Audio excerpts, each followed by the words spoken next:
बारे में डिस्कशन कर लिया था because of, but I think bacteria was the next topic जो हमें करना था. लिटिल बिट इंट्रोडक्शन सेशन हुआ था, थोड़ा बहुत वायरस से रिलेटेड एक्सप्लेनेशन हुए थे. एवरीवन रिमेंबर्स लास्ट टाइम क्या हुआ था, specially 7th standard? Do you all remember? Okay Ma'am, we discussed about HIV and also AIDS and right. And about the antigen antibody system also we discussed little bit. So yes, okay, so let's start because हमारा topic है life under microorganism, microscope. So majority of our जो भी क्या बोलते हैं कि topics होंगे या फिर कह लो कि मेजॉरिटी ऑफ हमारे जितने भी कॉन्सेप्ट्स होंगे that will be related to microorganism. Right. So basically we are discussing about microorganisms की उनका ओरिजिन क्या है, उनका बिहेवियर क्या है, उनकी फ्यू ऑफ द कैरेक्टरिस्टिक्स के बारे में हमें डिस्कस करना है. सो माइक्रो ऑर्गेनिजम्स की जो मेन चीज है, मीन्स फर्स्ट ऑफ ऑल हमने ये समझा कि उनके हैबिटेट के बारे में, मीन्स वेयर दे बिलोंग, कहाँ पे वो बेसिकली रहते हैं. So they are the most common answer is everywhere. I mean they are everywhere, वो हर जगह प्रेजेंट है. वो एक्वेटिक भी हैं. एवरीवेयर का मीनिंग क्या है, आपको एग्जाम में एवरीवेयर नहीं आएगा, आपके क्वेश्चन में ऑप्शंस आएंगे कि या फिर क्वेश्चंस इस तरीके से पूछा जाएगा जिसमें लिमिटेड या फिर पर्टिकुलर स्पेसिफिक हैबिटेट के बारे में बोलेंगे. सो हैबिटेट मीन्स कि वो वाटर में भी प्रेजेंट होते हैं, तो जो वाटर में प्रेजेंट होते हैं उनको हम एक्वेटिक बोल रहे हैं. Then they are on land, तो जो लैंड में होते हैं उनको हम टेरेस्ट्रियल बोलते हैं. सो टेरेस्ट्रियल और एक्वेटिक में एक और इम्पॉर्टेंट चीज है, जस्ट बिकॉज वो एक्वेटिक है इसमें भी एक सब कैटेगरी आ जाती है एक्वेटिक में भी. फर्स्ट इज वो ओशन में प्रेजेंट है, दैट इज सॉल्ट वाटर में या सी में, that is marine.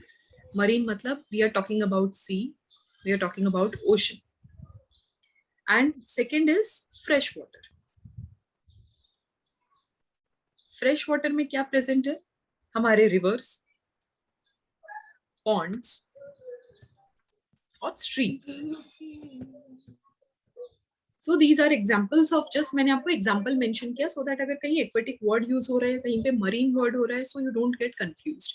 Next is terrestrial. Terrestrial means साफ साफ है कि on land there are many micro organisms जो लैंड पे भी ग्रो होते हैं, वहां पे भी सर्वाइव करते हैं. अभी लैंड में भी बहुत सारी चीजें हैं. कभी डैम्प सॉइल होता है. डैम्प सॉइल मीन्स जो दलदल और कीचड़ वाला जो एरिया है उसको डैम्प सॉइल बोलते हैं. इसको एक और चीज बोलते हैं, एक्चुअली दलदल के लिए एक बेटर वर्ड है, that is marshy land. You can write everything, ये सारे आपके लिए न्यू वर्ड्स हैं, you can consider them as your new English words जो कि साइंस में ज्यादा यूज होते हैं. सो डैम्प सॉइल मीन्स जो थोड़ी सी गीली मिट्टी होती है, दैट इज डैम्प सॉइल. और मार्शी मीन्स जो प्रॉपर दलदल वाला एरिया होता है, दैट इज मार्शी.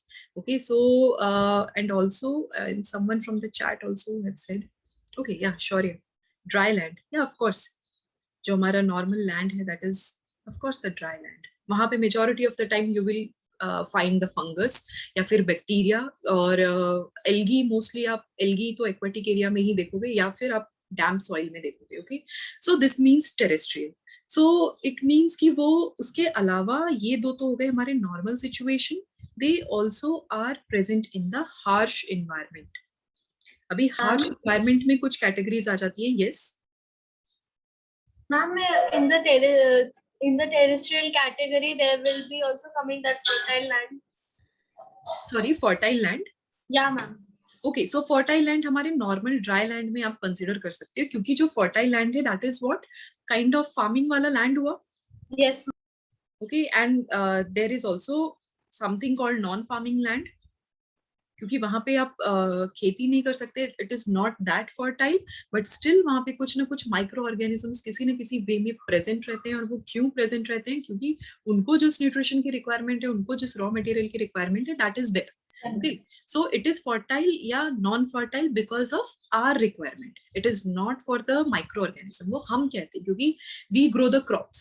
तो crops की जो growth है या फिर जो भी हम क्या बोलते हैं कि कोई फसल उगा रहे हैं या फिर we need some kind of plants to grow in some land, तो वहां पे nutrition present या absent इसलिए हो रहा है because that is our requirement. But in general soil में there are abundance of minerals, there are abundance of nutrition, जो कि हमारे लिए नहीं बट किसी और माइक्रो ऑर्गेनिज्म के लिए वो बेनिफिशियल है. ओके, सो लैंड में you can cover means you can imagine everything, land में हर चीज आ जाती है. So third category is the harsh environment. अभी हार्श एनवायरमेंट का मीनिंग क्या है? हार्श मीन्स ऐसी कंडीशन जिसमें आइडियली कोई दूसरे ऑर्गेनिजम्स प्रेजेंट नहीं रहते बट स्टिल कुछ ना कुछ माइक्रो ऑर्गेनिजम्स हैं जो प्रेजेंट रहते हैं. वो कौन से टाइप के माइक्रो ऑर्गेनिजम्स हैं? Mostly they are bacterias. Harsh environment में बैक्टीरियाज रहते हैं. अभी हार्श एनवायरमेंट में आप हॉट एनवायरमेंट और एक्सट्रीमली कोल्ड एनवायरमेंट ले सकते हो, जिसमें कि आते हैं hot springs, okay, even volcanoes, or maybe you can consider desert. So ये सारे hot region में आते हैं. cold region में cold deserts और And can polar they be region present in metals? on metal. Present in metals. Sorry, you are talking about the metals? Mental. Mental. Ma'am, mantle. Metal, the earth. The core and mental. Okay. You are talking about geography wise. Okay, so yes, they are present. Means वो deep down भी present है. But of course, एक region के बाद, एक limit के बाद, there is lack of inorganic material. तो problem is not the temperature, problem is the availability of some kind of कह लो कि nutrition, या फिर उनके लिए जो raw material है या such and such type of gases, तो वो अगर present नहीं होंगी तो उनका survive करना थोड़ा मुश्किल होगा. But yes, they are present up to very deep region also, and वो deep sea में भी present होते हैं. Okay, अगर aquatic में, marine और fresh में जाओ तो you can consider कि deep sea में भी present है. Yes. Ma'am, I had seen in videos there are turtles with they had means plant on their shell. Ma'am, their algae stick to there, or what happened to them? Okay, actually they are kind of parasites जो उनकी body पे attached हो जाते हैं. Okay, because turtle का जो shell है, जो outer shell है, that is non-living part. वो उनके protection के लिए है and very rigid and tough होता है. Okay, so वो चीज को उनको protect करने के लिए कभी-कभी there are certain parasites जो non-living part पे attach हो जाते हैं. क्योंकि उसमें कोई सेंसेस नहीं होते उन शेल में, वो एक आउटग्रोथ है जो कि प्रोटीन स्ट्रक्चर से बेसिकली बना हुआ है, तो उनमें सेंसेस नहीं होते and they are not able to recognise कि ओके उनके बॉडी पे कुछ ना कुछ चीजें अटैच्ड है. You must have seen in the Net Geo Discovery और in the documentaries, and they remove it from the scalpel और something, they remove that part also so that they can live properly, because slowly and steadily जब वो parasite grow होगा तो वो तो non living reason है, वो धीरे धीरे लिविंग पार्ट पे आएगा. Means it can affect their mouth region, the other body part which is inside the shell, और may be their limbs also. तो अगर वो वहां पे अगर अटैक हो गया, वहां पे अगर अफेक्ट कर दिया, so they can die. Of course eventually they are going to die. So there are you must have seen कि they are removing, they are capturing the turtles और उनको proper clean and wash करते हैं, and then they leave them in the sea or maybe they're in their habitat wherever they belong. Okay, so yeah, they are actually parasites. Parasites में बहुत सारी categories हैं. वो protozoa की category भी है, वो microorganisms भी हो सकते हैं.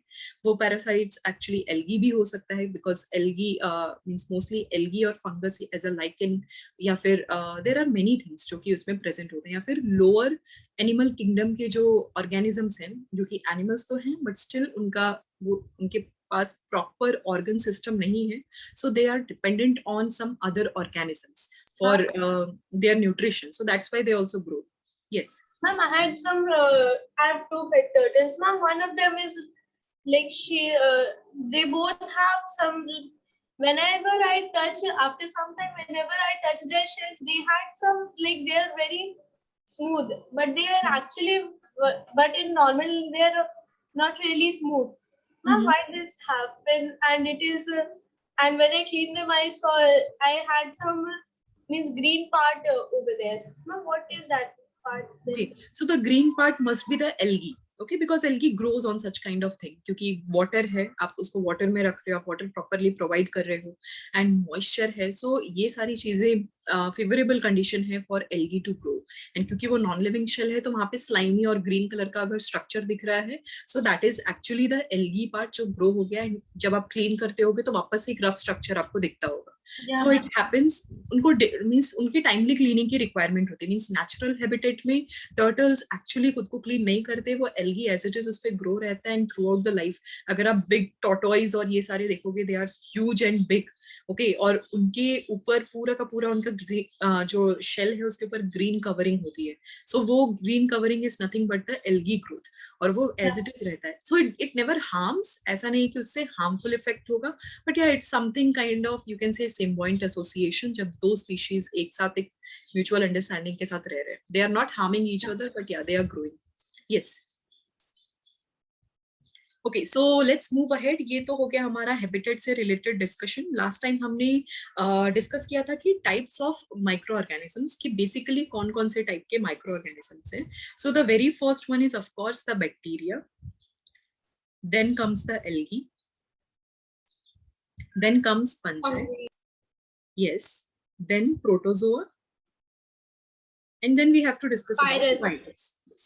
So little bit virus का introduction हमारा last time हो चुका है. Don't have to read much or in detail about the virus, but yes, आपको एक basic understanding की requirement है. So first I will start with the bacteria.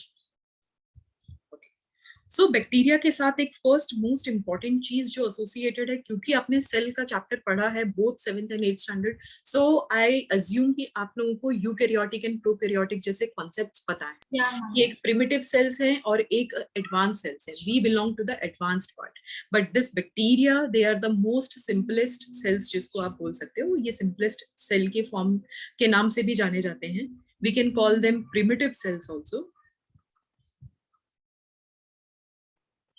And because ये सिंपल, इनके पास बहुत हाई एडवांस्ड ऑर्गेनल्स नहीं है, इनके पास प्रॉपर ऑर्गन सिस्टम नहीं है, they are unicellular in nature, so that's why इनके पूरे बेसिक नेचर और साइंटिफिक एविडेंस की वजह से हम उनको प्रोकैरियोटिक सेल्स बोल रहे हैं। यस खुशी Ma'am, ma'am, does bacteria and other microorganisms have some lifespan or they just grow early? It completely depends कि वो उनका लाइफ स्पैन कैसा है। बहुत सारे बैक्टीरियाज ऐसे भी हैं, इनका जो लाइफ स्पैन होता है उसको हम एक वर्ड यूज करते हैं, that is generation time. They don't have the life span like us, they don't have life span कि वो जिंदा हो रहे हैं एंड देन मर रहे हैं, ये उनका लाइफ स्पैन है, क्योंकि वो यूनिसेलुलर है। तो most important part for them to survive and to reproduce is ordinary cell division. Okay, जो हमारे में नॉर्मल सेल डिविजन है, but for to maintain our generations we go through the reproductive phase. इनके पास ऐसा नहीं होता, क्योंकि ये यूनिसेलुलर ऑर्गेनिजम्स हैं। तो इनको अपनी लाइफ सस्टेन करने के लिए एक ऐसा टाइम आता है जिसमें कि दे डिवाइड। अब जनरेशन टाइम का मीनिंग क्या है? जब एक सेल अपने सेल साइकिल और सेल डिविजन को कंप्लीट करते हुए एक डॉटर सेल्स बनाता है, तो दैट पूरा complete phase is the generation time. So basically उसमें cell divisions involved. It can vary from few minutes, means 15-20 minutes to few hours also. तो एक जो सेल है उसके पूरे के पूरे मेच्योरिटी या उसके ग्रोथ के लिए आप on an average you can consider कि 4 to 5 hours लगते हैं।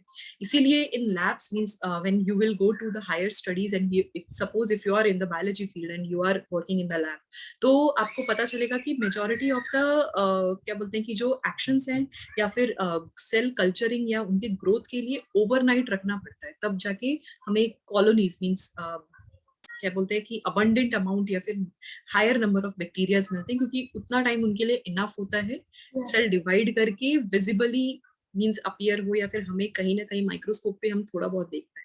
So ideally it is 4 to 5 hours, पर जनरेशन टाइम वेरी करता है कि एक सेल कैसे डिवाइड हो रहा है। जैसे यीस्ट है, यीस्ट खैर बैक्टीरिया नहीं है but it is fungus, so it is somewhere around 30 minutes also. But human cells, मतलब हमारा एक सेल जब सेल साइकिल के थ्रू जाता है, it takes around 24 hours also. So it varies from species to species, but for bacteria it's somewhere around 4 to 5 hours. Okay, you can consider that. But there are many bacteria जो dormant, एक word आ जाता है, then एक और condition आ जाती है, that is dormant. Dormant situation या dormancy मतलब जब सारे के सारे एक्टिविटीज को रोक के मींस खुद को इनएक्टिव फॉर्म में लाके कुछ दिनों के लिए सरवाइव करने की सिचुएशन में जब आते हैं, दैट इज डॉर्मेंसी। ये कब आता है?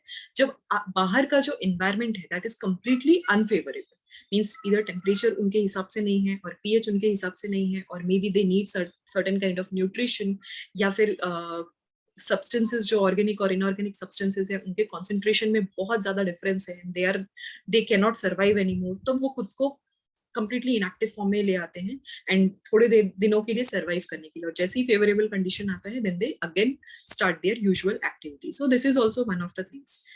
Okay, so yes, so this is all about bacteria and generation time. So bacteria most simplest है, prokaryotic हम इसको बोल रहे हैं. Prokaryotic, pro means primitive, means पुराना, and carrion means related to our nucleus, क्योंकि उनका nucleus इतना simple form में रहता है. That is also the reason कि उनको prokaryotic बोलते हैं. Okay, so this is bacteria को कह सकते हो one of the simplest microorganisms. Okay, so bacteria may be depending upon their shapes, they have multiple varieties. उनके shape बहुत ही अलग अलग है as per the condition और वो कहाँ पे present है. So depending upon the shape उनके पास 4 categories हैं. So I'm rubbing this part. 4 categories हैं bacteria के. The first one, the very first category is the cocci. 8th standard student can help me with this. अगर जो मैं 4 types बोल रही हूँ, if you know it, then you can help me also. So cocci means spherical shape. Spherical कह लो, So round ये कह लो. Vibrio is for common. Yes, yes. और ओवल शेप कह लो तो ओवॉइड वर्ड भी आप यूज कर सकते हो, मींस कि वो राउंड शेप में होगा cocci. So there are bacteria जो कि कंप्लीटली राउंड स्ट्रक्चर के प्रेजेंट होते हैं, उनका अलाइनमेंट भी अलग होता है. Okay, so there are many bacterias, उनके शेप को देखते हुए उनका कॉकाई नाम रखा है क्योंकि वो कंप्लीटली राउंड है और उनके पास मूवमेंट के लिए कोई सपोर्टिंग एजेंट नहीं होता. अभी कॉकाई तो ठीक है, बट इनका लिविंग स्टाइल और उनका arrangement is of many various type, means वो अकेले भी रहते हैं तो 2 सेल्स आपस में अटैच होके भी रहते हैं. ओके, सो उनके अरेंजमेंट के हिसाब से वो कैसे प्रेजेंट है, वो सारे अरेंजमेंट को देखते हुए देयर आर अगेन 4 टाइप्स हैं, 4 डोमिनेंट टाइप्स है जो आपको पढ़ना है. First is monococcus. Monococcus means 1. Okay, I'm talking about 1. तो it means monococcus means I'm talking about कि single cell, सिर्फ एक ही सेल है और वो यूनिसेलुलर फॉर्म में सर्वाइव कर रहा है, that is monococcus. Okay, then comes Diplococcus. Diplococcus means di means I'm talking about 2. तो कभी कभी ऐसा होता है कि सेल्स, 2 सेल्स एक दूसरे के साथ अटैच, मीन्स एक दूसरे के साथ अटैच रहते हैं और इन कोऑर्डिनेशन रहते हैं, दैट इज डिप्लोकोकस. मीन्स ऐसे बैक्टीरिया भी पाए गए हैं जो 2 सेल्स एक दूसरे के साथ अटैच्ड फॉर्म में रहते हैं. Means I am talking about 2 Symbiotic cells. relationship. Right, you can say symbiotic but they are same species. तो उनका मे बी उनके जो लाइफ फंक्शंस हैं वो इंडिपेंडेंट है, बट स्टिल उनका सेल वॉल या जो आउटर मेम्ब्रेन है it is somewhere attached, that is diplococcus. Okay, then next comes staphylococcus.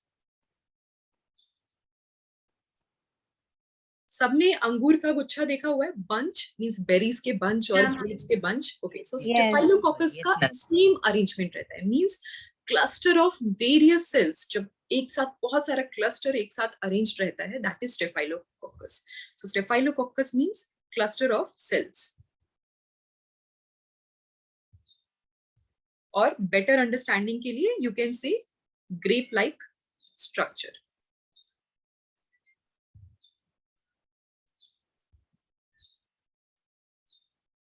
Okay, so this is one part. Then the 4th part is, I'm writing here, 4th part is Streptococcus. Streptococcus means I'm talking about chain. मतलब एक तो थे एक cell, then 2 cell, but 2 से अगर ज्यादा एक दूसरे के साथ अटैच्ड है, chain in the sense this form में, अगर ये वाला फॉर्म वो अचीव कर रहे हैं या फिर उस फॉर्म में वो सर्वाइव कर रहे हैं, that is streptococcus. So to have better understanding you can write chain like structure. And remember streptococcus में हमेशा 2 से ज्यादा होंगे, अगर 2 हो गए तो वो डिप्लो की कैटेगरी में आ जाएगा, 2 से ज्यादा हो गए तो वो स्ट्रेप्टो की कैटेगरी में आ जाएगा. तो ये जो क्या बोलते हैं कि सिचुएशन है, इनको देखते हुए 4 मींस इनके अरेंजमेंट्स के हिसाब से 4 कैटेगरीज में कोक्काई को डिवाइड किया गया है. ओके, कोक्काई का मीनिंग है कि स्फेरिकल शेप या राउंड शेप. ओके, तो जो भी मींस कोई भी अगर आप बैक्टीरियल एग्जांपल देख रहे हो जिसमें कि कॉकस वर्ड यूज हुआ है तो तुरंत उसका शेप आप समझ जाना कि वो क्या होगा, कंप्लीटली राउंड शेप होगा. एक मैं फेमस एग्जांपल आपको मेंशन कर दूंगी. So one more thumb rule mean सारे स्टूडेंट्स के लिए, both 7th standard and 8th standard, कि अगर मैं कोई भी कैटेगरी के बारे में बात कर रही हूँ और if I am talking about 1 or 2 examples अगर मैं आपको बता रही हूँ, सो योर होमवर्क मीन्स ये कंपलसरी होमवर्क है सबके लिए कि आपको वापस मीन्स आफ्टर सेशन जब आप सेल्फ स्टडी करोगे then you have to collect multiple examples, because I ask every means from मेरे सारे स्टूडेंट्स से मैं यही I apply this rule and it is very helpful also. तो इससे क्या होगा, आप एग्जाम्पल पढ़ने के लिए क्या करोगे, वापस से मॉड्यूल खोलोगे, आपको टॉपिक देखोगे, you will go through, you will search something at your own level, you will go through the topic, you will go through the examples. तो ये जो सारी चीजें ये करते करते फिर आप क्या करोगे, you will learn multiple examples. So 1 or 2 examples I will teach you and 1 or 2 examples you have to learn. Okay, so this is always going to be your homework. Okay, so from now on you can make this as a rule, जो classroom rule कहते हैं, you can consider it. So one example, very common example I'm giving you. Interesting also, Streptococcus pneumoniae. And because of the name, you are getting कि इस particular bacteria की वजह से क्या होता है, it causes pneumonia. Yes, Nishant. Ma'am, there are bacteria. I have learned that they grow in 20 minutes, double number of their number. How can they grow? They have that kind of fast cell cycle and fast division. ऐसे बहुत सारे sales हैं जिनके actions या metabolism जो rate है, metabolism मतलब जो कोर बायोकेमिकल रिएक्शंस होते हैं किसी भी लिविंग ऑर्गेनिज्म की बॉडी में, दैट इज मेटाबॉलिज्म. तो ये जो बायोकेमिकल रिएक्शंस है वो बहुत फास्ट और बहुत रैपिड होते हैं, they have high rate of metabolism. तो ये जो चीजें हैं जिन भी बैक्टीरियाज में होती है, so they tend to grow very quickly and very fast. There are even streptococcus की ही वो वेराइटीज हैं, देयर आर मेनी स्पीशीज जो कि बहुत फास्ट और रैपिड डिवीजन करते हैं within 15 to 20 minutes. So that is actually the generation time which I talked about. Okay, so उसी को मैं जनरेशन टाइम बोल रही थी. एंड क्योंकि ये यूनिसेलुलर है तो इनका जो लाइफ स्पैन हुआ वही उनका generation time. So that is basically that, क्योंकि वो पर्टिकुलर सेल अब वो वैसा नहीं रहा, वो कंप्लीटली डिवाइड हो चुका है हाफ एंड हाफ में, 2 different डॉटर न्यूक्लियाई में. So this is also the fact you can add, means everyone can write also. Yes, this much is done. Everyone understood this much? Yes, ma'am. Okay, so I'm moving ahead. So first हो गया cocci, then next comes जो next type है that is bacilli.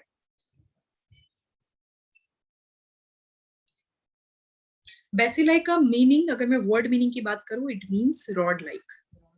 First one was spherical and second is rod like. तो rod like जो structure है that is bacilli. अभी bacilli जैसे कि coccus में arrangements था, उनके different planes थे या फिर cells का एक दूसरे के साथ interaction के basis पे उनका नाम था, इसमें भी same है. इसमें भी आपको 2 most important arrangements आपको पढ़ना है.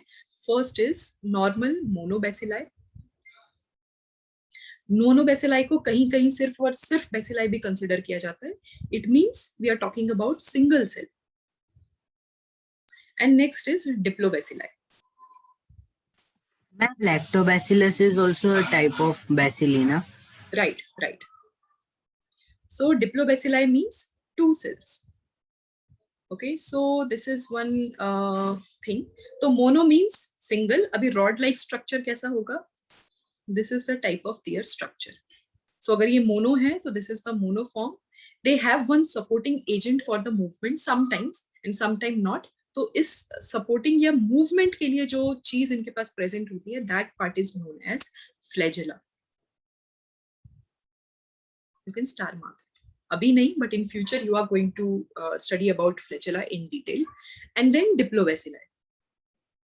डिप्लोबैसिलाई मींस 2 बैसिलस स्ट्रक्चर एक दूसरे के साथ अटैच्ड है, that is diplobacilli. Okay, the very famous example, एक तो लैक्टोबैसिलस कह दिया. लैक्टोबैसिलस कहाँ पे प्रेजेंट होता है commonly? In milk, it is used for conversion to lactic acid or curd. Okay, so yes, house holds में अगर आप कॉमनली देखोगे तो कर्ड, योगर्ट, ये सारी चीजें किससे बनती है? लैक्टोबैसिलस। और क्यों उसका नाम लैक्टोबैसिलस है? Because they produce lactic acid. Okay, that is there क्या बोलते हैं, basic characteristics. Ma'am, is there flagella in Diplobacilli? It depends, it can be, हो सकता है कि एक एंड पे फ्लैजिला है और एक पे नहीं है, इट कैन बी कि दोनों एंड पे फ्लैजिला है, it can be different situation. But जो हम मोनोबैसिलाई और डिप्लोबैसिलाई कैटेगरी डिवाइड कर रहे हैं, that is based on the arrangement, not because of the flagella's presence और एब्सेंस। ओके, ये चीज, ये कंफ्यूजन नहीं करना, this is the concept that you have to carry कि जो फर्स्ट जो कंप्लीटली मोनोबैसिलाई और डिप्लोबैसिलाई है, वो उनके अरेंजमेंट्स के ऊपर है कि वो एक दूसरे के साथ किस तरीके से अटैच्ड है और कैसे अटैच्ड नहीं है। Okay, so second category is bacilli, and then bacilli के बाद नेक्स्ट कैटेगरी इज स्पाइरलियम। ये नाम से इजी लग रहा है, spirillum means spiral like structure. अभी spiral means I am talking about this kind of structure या फिर this structure. Okay, so this kind of structure is spiral structure. So there are many bacteria जो कि spirally arranged है। Yes, What is there written after bacillus? Bacillus anthracis. Okay. It is also a disease causing bacteria. It causes, सुना होगा सबने, anthrax. Yes. Okay, so let's consider it as your homework. So let's find out what is anthrax. It will be a good homework for you, क्योंकि इसी बहाने आप क्या करोगे, थोड़ा सा डिजीज के बारे में भी पढ़ लोगे, those who are actually interested in diseases and biology, and आपको एक एग्जाम्पल भी हमेशा याद रहेगा with their little bit of characteristics. Okay, so this is your homework. Okay. Okay, I think there is no electricity. Everyone can hear me? Yeah, ma'am. Yeah, so I'm really sorry. I won't be visible that much. Is this enough? Means whatever video you are seeing, is it enough? Yeah, ma'am. Okay, okay. So let's talk next about the spirillum. Spirillum means spiral like structure. मतलब हम बात कर रहे हैं कि वो जो structure है वो spiral like है. Spiral I think everyone understands. जो normal आप spring देखते हो, या फिर आपके nut bolt में जो नीचे जो structures बने होते हैं, या फिर आपके bottle के ढक्कन में जो grip बनी होती है, everything is spiral like structure. Means I'm talking about inside. So ऐसे भी बैक्टीरियाज हैं जो कि स्पाइरली अरेंज्ड हैं, या फिर उनका स्ट्रक्चर थोड़ा सा मीन्स बेंड है फ्रॉम द सेंटर एंड दो डिफरेंट डायरेक्शंस में मूव कर रहा है। तो अगर आप माइक्रोस्कोपिक व्यू देखोगे तो it will you can see the waves. एक इंडिविजुअल जो बैक्टीरिया है, in that you can see the waves.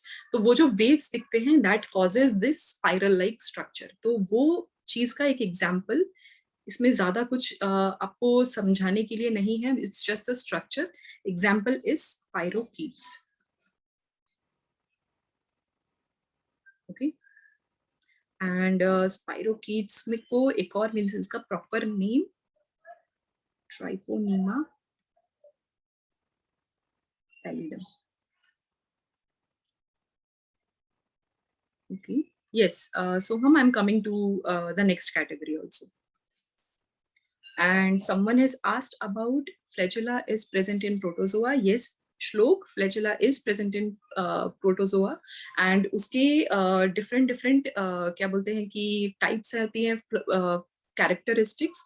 तो मैं थोड़ा सा, क्योंकि बच्चों को थोड़ा डाउट है, तो मैं फ्लैजेला के ऊपर थोड़ा एक्सप्लेन कर देती हूँ। Flagella actually thread like protein based structure है। मीन्स वो ऐसा स्ट्रक्चर है जो कि वेव, जैसे एनिमल्स में उनके टेल हेल्प करते हैं, उसकी वजह से उनका बॉडी बैलेंस होता है, they can jump, they can move, they can run. तो उस टाइम पे बॉडी बैलेंसिंग के लिए टेल हेल्प करता है। वैसे ही बैक्टीरिया में भी ये टेल लाइक स्ट्रक्चर या थ्रेड लाइक स्ट्रक्चर प्रेजेंट है। Why it is present? Because उससे लोकोमोशन, क्योंकि आगे अगर मूव करना है तो पीछे से किसी को हेल्प करना पड़ेगा या सपोर्ट देना पड़ेगा। सो वो जो सपोर्ट है, वो जो वेव लाइक फोर्स जो क्रिएट होता है, that is caused by flagella. इसीलिए लॉन्ग और इलोंगेटेड प्रेजेंट होते हैं। सो ये एक ऐसी चीज है जो कि माइक्रो ऑर्गेनिजम्स ने अडेप्ट की है फॉर द मूवमेंट। तो बैक्टीरिया क्योंकि मोस्ट प्रिमिटिव माइक्रो ऑर्गेनिज्म है आपके लिए, सो मैं यहाँ से आपकी शुरुआत कर रही हूँ। बट फ्लैजेला ऐसा पार्ट है जो कि बहुत सारे, नॉट ओनली बैक्टीरिया, बहुत सारे माइक्रो ऑर्गेनिजम्स हैं जो फ्लैजेला कैरी करते हैं। इवन यूनिसेलुलर प्लांट्स भी, means next we are going to study about algae. तो ऐसे बहुत सारे एल्गीज भी हैं जो कि फ्लैजेला प्रेजेंट है जिनके पास, या वो कैरी करते हैं। क्यों?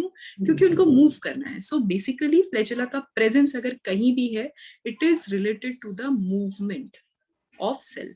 मूवमेंट मतलब I am talking about one place to another.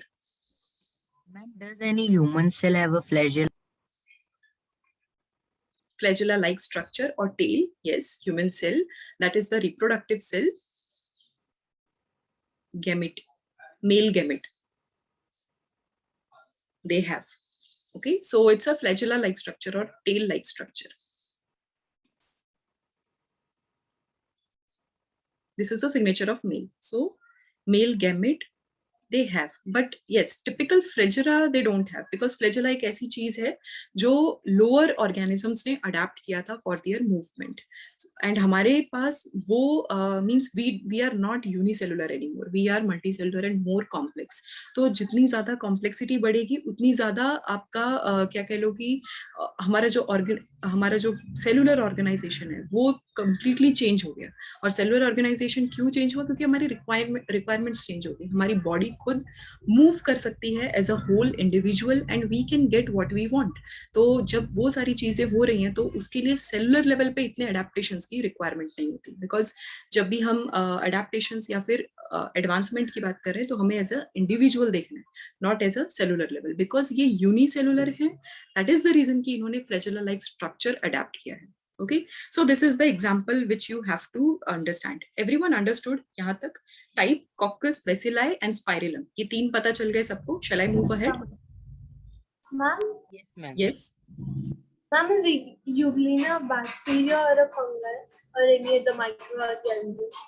Euglena is neither fungi nor bacteria. It is protozoa. Type of protozoa. Okay, Basically, जो Euglena है वो euglenoids की कैटेगरी में आता है। Okay, we will discuss. जैसे हम प्रोटोजोआ पढ़ेंगे हम सारे के सारे उनकी कैटेगरीज भी डिस्कस करेंगे। Okay, so next is vibrio. अभी vibrio का मीनिंग, जो लिटरल वर्ड मीनिंग है, that is comma like. Okay, so तो कॉमा शेप के जो स्ट्रक्चर्स होते हैं दैट इज एक्चुअली विब्रियो। अभी इनका मीन्स जो रियल स्ट्रक्चर है that is somewhere you can say they are like this and they have the flagella, and as a whole वो कैसे appear होते हैं? comma like. Okay, so basically आपको shape ही समझना है।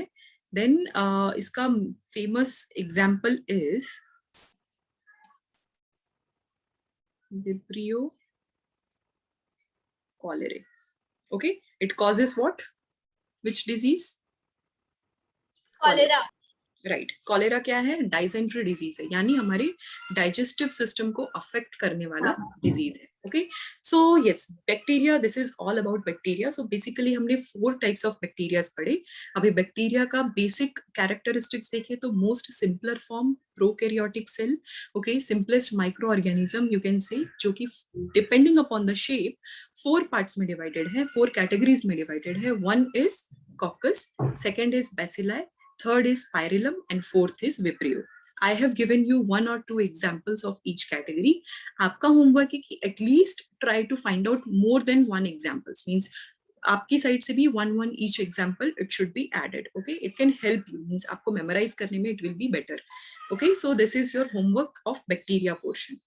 So everyone understood? Any doubts? Let me check the chat अगर कोई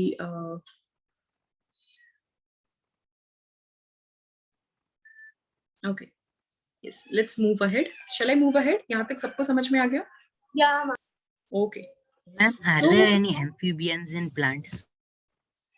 plants में एम्फीबियंस का रोल अगर कोई प्ले करता है, so that is actually algae, means जो लोअर प्लांट्स होते हैं they can act as a amphibian, means Thallophyta, Bryophyta, ये कुछ कैटेगरीज होती हैं जो लोअर एनिमल्स, सॉरी जो लोअर प्लांट्स हैं उनकी कैटेगरीज हैं।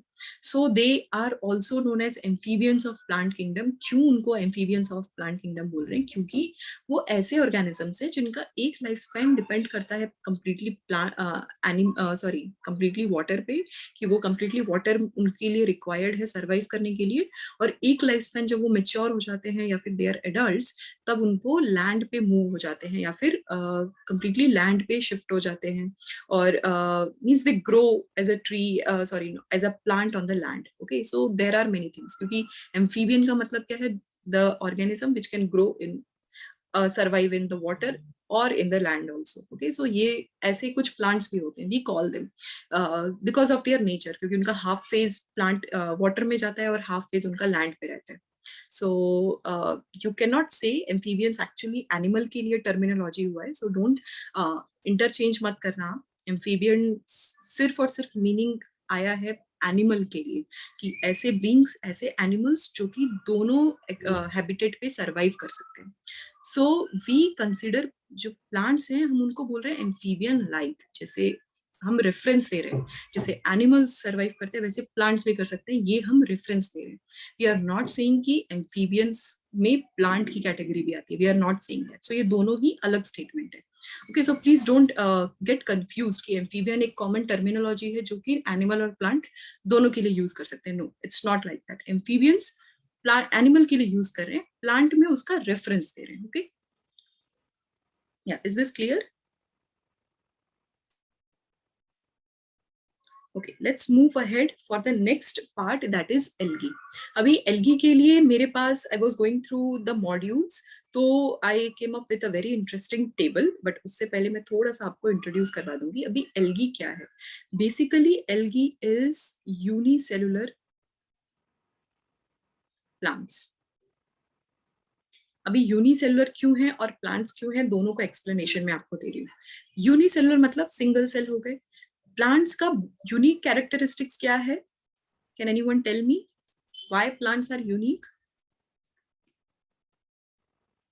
Anyone from the class? And they can grow in water, land, Okay, and even in deserts. okay. Anyone else? Maybe you can try, means anyone also जिनको लगता है कि कोई और answer is good. Ma'am, and algae is means it can be grown in the land also and in water, and it Okay. can grow on human body also. So Okay, like animals.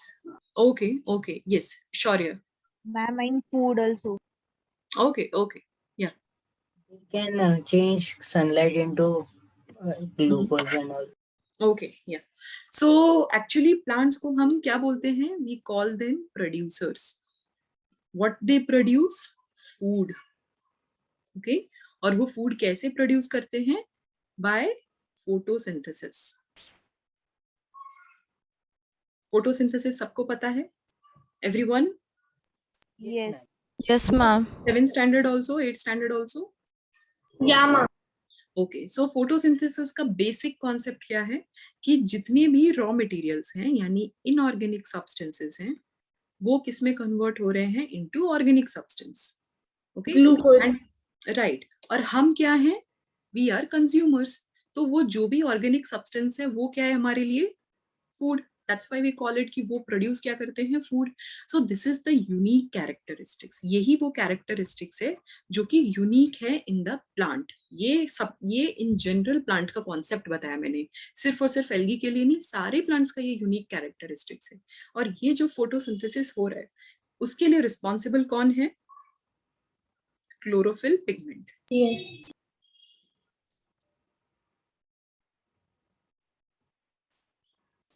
सो यही वो pigment है जो कि appear कैसा होता है? Of green colour.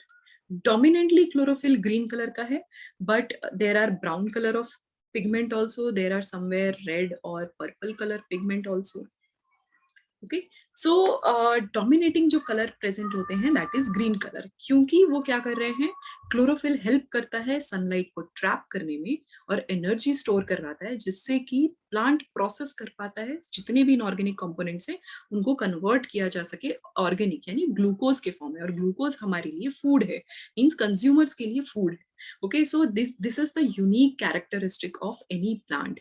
That is why algae को भी यूनिसेलुलर प्लांट बोल रहे हैं, क्योंकि एल्गी यूनिसेलुलर तो है, सिंगल सेल है, बट सिंगल सेल होने के बाद भी इसके पास क्या प्रेजेंट है? First of all chlorophyll. Chlorophyll. Okay तो ये तो चलो मैंने यहाँ पे लिख दिया, chlorophyll is present in algae. दूसरा प्लांट लाइक स्ट्रक्चर क्या है, फोटोसिंथेसिस में हेल्प करे, अभी क्लोरोफिल है तो फोटोसिंथेसिस ऑटोमेटिकली कनेक्टेड है। सेकंड मोस्ट इंपॉर्टेंट जो प्लांट की तरह है that is cell wall. Plant ही Cell ऐसा wall. सेल है जिसके आउटर कवरिंग में सेल वॉल प्रेजेंट है, so they have the cell wall. तो कंबाइनली वो कैसे एक्ट कर रहे हैं, वो किसी पे डिपेंडेंट नहीं है, they are acting as unicellular plant. Okay that is the reason कि एल्गी को हम यूनिसेलुलर प्लांट बोलते हैं। इनके पास ग्रीन पिगमेंट्स है। इनका जो मेन हैबिटेट है ऑफ कोर्स यूनिसेलुलर है तो वो क्या होगा, वाटर, एक्वेटिक। ठीक है, अभी एल्गी का मेजर जो हैबिटेट है दैट इज एक्वेटिक, जिसमें कि वो कहाँ प्रेजेंट होता है, इन fresh water. They are not marine unicellular plants, no, they are freshwater unicellular plants. Okay, freshwater means rivers or streams. Ma'am, who is primitive, algae or plants? Algae is primitive. Algae का further evolution या फिर कह लो कि multiple उनका adaptation होने की वजह से सेल्स एक दूसरे के साथ इंटरैक्ट करने लगे, they live like in cluster.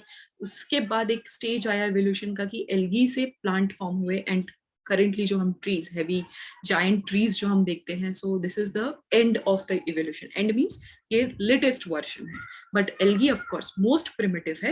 And I think prokaryotic के टाइम पे ही जब आप लोग इवोल्यूशन पढ़ोगे, स्पेशली क्लासिफिकेशन पढ़ोगे, then you will understand it better कि बहुत सारे यूनिसेलुलर सेल्स मीन्स यूनिसेलुलर जो ऑर्गेनिजम्स थे, they adapted in certain way कि कुछ एनिमल लाइक बिहेवियर रखने लगे, कुछ एल्गी प्लांट लाइक बिहेवियर रखने लगे, जिनको हम एल्गी बोल रहे हैं। Algae actually currently plant kingdom में इन्वॉल्व है, बट अर्लियर बहुत कंफ्यूजन था, बहुत डाउट था। फिर कुछ ऐसे थे कि नीदर प्लांट नॉर एनिमल, उनको हम क्या बोलेंगे, तो हम उनको प्रोटिस्टा बोलने लगे, जो कि करेंटली जो मैं प्रोटोजो आपको बता रही हूँ, तो वो एक कैटेगरी बन गई। सो ऐसे बहुत सारी चीजें हैं, ये अडेप्टेशन और इवोल्यूशन की वजह से हुआ है, और हर सेल का रिस्पॉन्स अलग होता है। ओके तो रिस्पॉन्स जैसा होगा, वो जो अडेप्ट करेंगे, फिर उनकी जनरेशन अडेप्टेशन जो किया है उसकी तरह कैरेक्टरिस्टिक्स रखने लगती है। So this is the result of evolution. Evolution ऐसे ही होता है, बट ये वन डे में नहीं होता, इट्स मिलियंस बिलियंस ईयर्स पास हुए हैं, तब जाके पता चला है कि किसी चीज का रिजल्ट मिलता है। Okay so this is about algae. अभी नेक्स्ट चीज, ये अभी थोड़ा इंटरेस्टिंग पार्ट है, क्योंकि मैंने बताया कि क्लोरोफिल पिगमेंट्स, वो वाली बात याद रखना। तो जो एल्गी है, depending upon their chlorophyll pigment, और कौन सा पिगमेंट थोड़ा डोमिनेंट है और वो कैसा कलर अपीयर होता है, उसके हिसाब से एल्गी 3 कैटेगरीज में डिवाइड हो जाता है। फर्स्ट इज ऑफ कोर्स जिसमें ग्रीन डोमिनेटिंग है, दैट इज ग्रीन एल्गी। इसका जो मेजर पिगमेंट होगा वो क्या है, दैट इज ग्रीन क्लोरोफिल।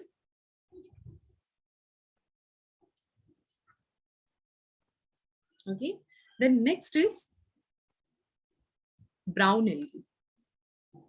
अगर आप लोगों ने एल्गी वगैरह नोटिस किया होगा, so you must have noticed कि जहाँ पे वाटरफॉल्स या रिवर्स या ये सब होते हैं, उनके आसपास ब्राउनिश कलर का भी स्लाइमी स्ट्रक्चर अपीयर हो जाता है somewhere, not everywhere, somewhere. Yes, तो ma'am. वो जो ब्राउन स्ट्रक्चर है, वो ग्रीन, ब्राउन, रेड, वो सब मिक्स रहता है, कभी भी पूरा ग्रीन नहीं होता।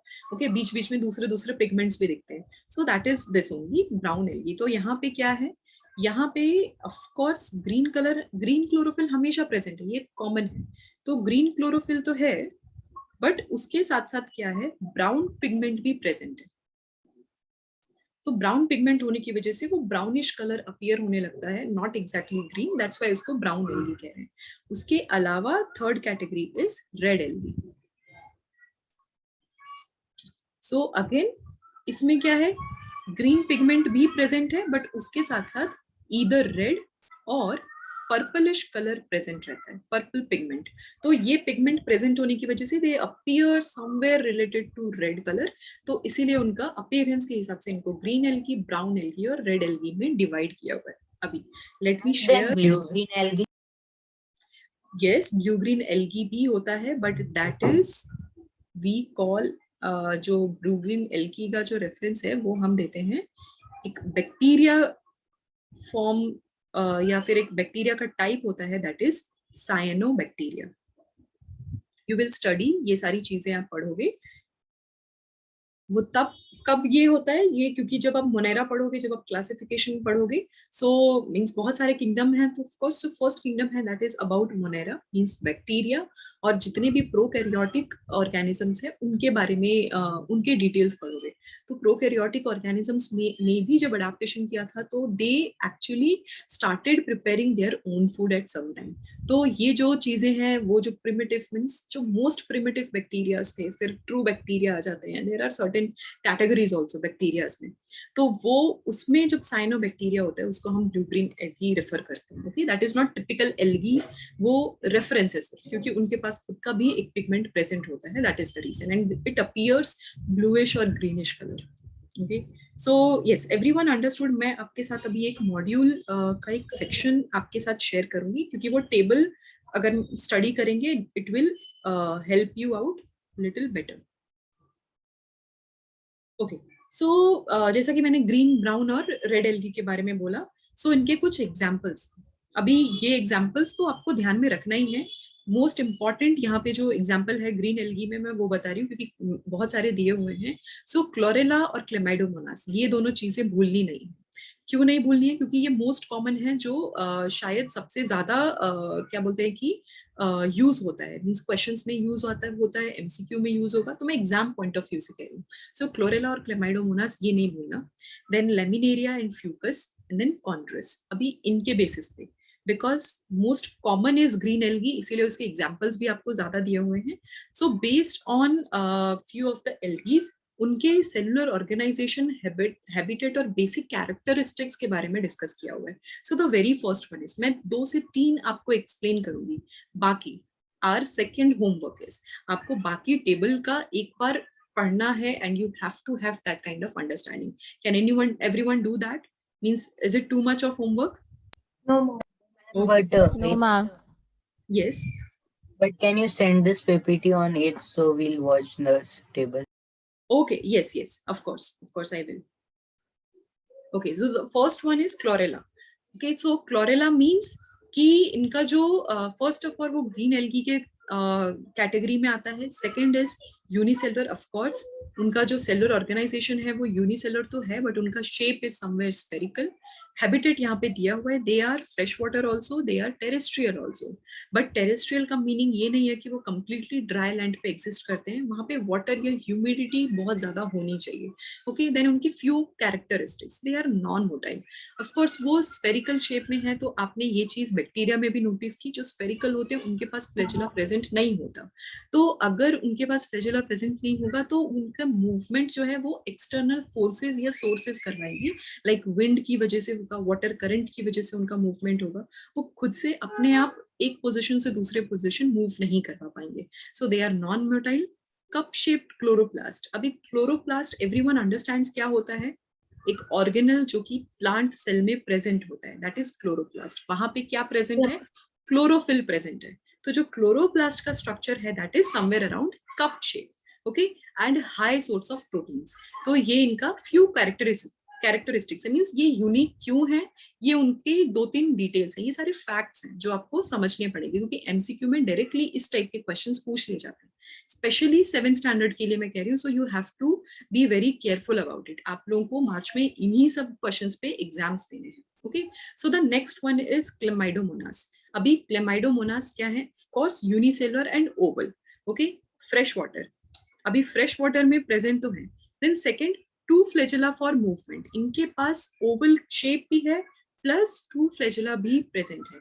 इनका भी क्लोरोप्लास्ट कैसा है? कप शेप्ड है। Okay, then pyrenoid presents to make starch. Pyrenoid एक ऑर्गेनल है जो कि प्लांट में प्रेजेंट रहता है, जो फूड के कन्वर्जन में हेल्प करता है। कैसे कन्वर्जन में? कि जो भी मटेरियल वो इनगल्फ कर रहे हैं, जो भी मटेरियल वो एब्जॉर्ब कर रहे हैं, उसको किसी ना किसी फॉर्म में स्टोर करना पड़ता है। सो जो आइडियल फॉर्म होता है दैट इज द कार्बोहाइड्रेट या फिर फैट के फॉर्म में, मींस हैवी मॉलिक्यूल और स्टेबल कंपोनेंट के फॉर्म में आप स्टोर कर सकते हो। तो हैवी मॉलिक्यूल के फॉर्म में क्यों स्टोर करना होता है? उसकी वजह से उसका रिएक्शन नहीं होगा और वो जैसा है वैसा ही फ्रेश पड़ा रहेगा। ओके, एवरीवन ट्राइज कि हम जो भी स्टोर कर रहे हैं, we also store our food in the fridge. Similarly, they also have to maintain certain type of molecule structure जो कि ज्यादा रिएक्ट ना हो, और रिएक्ट नहीं होगा तो वो हाई मीन्स लॉन्गर ड्यूरेशन तक यूज हो सकता है. So starch is the molecule, starch is the form. उस फॉर्म में कोई भी चीज को अगर कन्वर्ट करना है तो इधर ग्लाइकोजन और स्टार्च या ऐसे मॉलिक्यूल्स में हमेशा कोई भी ऑर्गेनिज्म कन्वर्ट करता है स्टोर करने के लिए, क्योंकि ये जो है ये थोड़े से स्टेबल फॉर्म होते हैं और स्टेबल फॉर्म होने की वजह से इनका रिएक्शन नहीं होता है. So this is about chlamydomonas. These are 2 to 3 lines, they are not heavy और मेजर लाइन्स. ओके, देन मुझे आपको सेकेंड मैं आऊंगी, जंप करूंगी डायटम्स पे. Why I am taking diatoms? Reason is क्योंकि diatoms actually true algae नहीं है, ये इन रियलिटी प्रोटिस्टा की कैटेगरी में आता है, बट स्टिल हम उसको एल्गी की कैटेगरी में अर्लियर रखते थे, क्योंकि उनको एक्चुअली मोस्ट इंपॉर्टेंट रीजन ये है, उनको फाइटोप्लैंक्टन बोलते हैं. उनके पास भी पिगमेंट्स प्रेजेंट है, बट स्टिल इनका overall nature completely plant like नहीं है, इसीलिए उसको प्लांट में तो नहीं डाला. बट हाँ, आप कह सकते हो कि वो एल्गी से थोड़ा बहुत क्लोज है, इसीलिए उसको फाइटोप्लैंक्टन की कैटेगरी में डालते हैं. Phyto means plant. ओके, सो उस कैटेगरी में इनको डाला गया है. अगेन इनका अगर कॉलोनियल और varied shape means multiple shape में वो प्रेजेंट होते हैं. They can be spherical also, they can be rod like also, elongated structure भी प्रेजेंट है. एंड कॉलोनियल मतलब जब यहाँ पे यूनिसेलुलर था और यहाँ पे कॉलोनियल. यूनिसेलुलर मतलब सारे सेल्स अलग अलग अपना इंडिविजुअल लाइफ सस्टेन कर रहे हैं, दैट इज यूनिसेलुलर. कॉलोनियल मतलब वो यूनिसेलुलर है, एक इंडिविजुअल है, बट उनको 2-3 लोग चाहिए या फिर उनको एक हर्ड चाहिए, ग्रुप चाहिए साथ में रहने के लिए, लाइक वी ह्यूमन लिव. तो वैसे ही उनको एक फैमिली चाहिए, सो दैट इज कॉलोनियल. तो जब फैमिलीज एक साथ रहती हैं या फिर मल्टीपल सेल्स एक साथ अटैच्ड हैं, वो कॉलोनी फॉर्म करते हैं. So colonial fresh water and sea water. क्योंकि मैंने सी वाटर इसलिए यहाँ पे मेंशन किया, इसलिए ये एग्जांपल चूज किया, क्योंकि जो ट्रू एल्गी है वो कभी भी फ्रेश वाटर में प्रेजेंट नहीं होता है, वो प्रेजेंट होगा mostly sea water. Okay, so lower plants ऐसे होते हैं जो कि सी वाटर में प्रेजेंट होते हैं, but there are very rare algaes, बहुत ही रेयरली शायद वो ग्रो कर पाते हैं इन सॉल्टी वाटर या फिर sea water. Majority of the algae lives in fresh water only. So because it is not the true algae, ये दूसरे kingdom से belong करता है. That's why some of the diatoms also live their life in sea. बहुत सारे आपने notice किया होगा sea पे, if those who are into documentaries और Net Geo की जो videos बहुत ज़्यादा देखते हैं, sea के ऊपर बहुत सारा greenish appearance हो जाता है. It looks like कि वो बहुत बड़ा bunch और plants हैं. Okay, so ये जो appearance होता है that is because of the diatoms. इनको phytoplanktons बोलते हैं. ये ocean के बहुत बड़े producers हैं. ओके, जैसे कि एल्गी प्रोड्यूसर है, वैसे ये भी ओशन के बहुत बड़े प्रोड्यूसर्स हैं. इनका एक और डायटम को डायटम क्यों बोला जाता है? Di means two, atom means unit या सेक्शन. ओके, सो 2 सेक्शंस एक दूसरे के साथ अटैच्ड होते हैं, that is diatom. So it appears कि ये एक सोप बॉक्स है, जैसे सोप बॉक्स एक अटैच्ड रहता है एक दूसरे के साथ, तो वैसे ही ये भी एक दूसरे के साथ अटैच्ड रहते हैं. ओके, और इनका जो आउटर स्ट्रक्चर है that is made up of silica. Silica क्यों? फॉर देयर प्रोटेक्शन, इसीलिए ये सिलिका के साथ बना हुआ है. So this is the unique characteristics. Yes Ma'am, can you show that image of the atoms? Right now I'm not sure if I have the diatoms image. Remind me. जितने भी इसमें एग्जांपल्स है ना, I will means मैं सारे के सारे image लेकर आऊंगी. I will prepare one PPT for sure, and please remind me also because I think we have to meet next on Sunday or Saturday I think. तो जब सैटरडे की class होगी आई विल शो यू, मीन्स जितने भी, not only this, even the true bacteria, even I have worked in the laboratory, तो मैं आपको unicellular level पे बहुत सारी चीजें होती है, I will show you that also. Means जो रियल टाइम इमेजेस है microscopic which I have collected, so I will show that also. Then बहुत सारे डिजीज कॉजिंग ऑर्गेनिजम्स हैं, that also I will show, including algae, including protozoa, or some kind of viruses. Okay, I will show that, don't worry. I will prepare that kind of PPT, and I'm not sure if I have the video, right video, but yes, I have few collections of the photos, so मैं आपको वो show करूँगी, don't worry, because I know, because that will help you more to understand or imagine कि एक structure होता कैसा है. Okay, so yeah, this is about diatom. So I explained you about chlorella, then about Chlamydomonas and about diatoms. Diatoms एक अलग category थी, इसलिए मैंने आपको एक्सप्लेन किया. So your homework is to understand this much. और ये मॉड्यूल मैं आपके क्लास में ग्रुप पे भी शेयर करूंगी, don't worry. Ma'am, please you will send this table on 8th standard group. Yes, 8th standard also. I think 7th standard everyone you have this module now. You have this chapter.